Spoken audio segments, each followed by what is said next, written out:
So I'm joined on the couch now by Andreas Stamatiou, who is from Nation-E, an Israeli company. Now, Andreas, one of your big concerns is about the loss of energy. Tell me about it. That's right, John. Loss of energy occurs in every place in the world. But we in Israel live in a special situation because we are an energy island. What is improving our efficiency is to avoid the losses that occur in the system. It's well known that in energy systems you lose up to 20% of the energy between the generation and the end consumer. Somewhere along this value chain, a lot of the produced energy. 20% of the energy is lost. Why is it lost? How is it lost? There are different reasons for this. It starts with trivial things like inefficiency in electrical lines.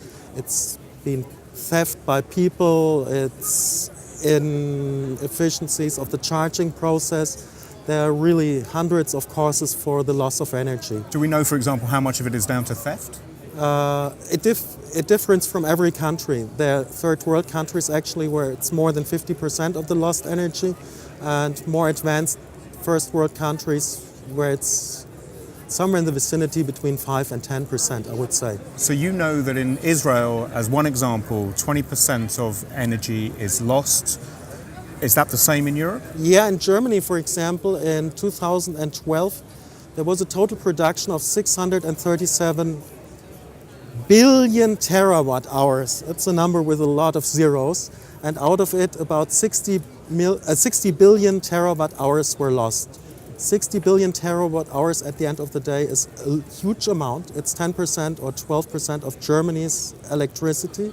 It could power a country like Holland for almost a year, if you just liken the numbers to Holland, and it's a couple of billions of euros that are paid for, that the government, that the producers, the end consumers at the end of the day lose.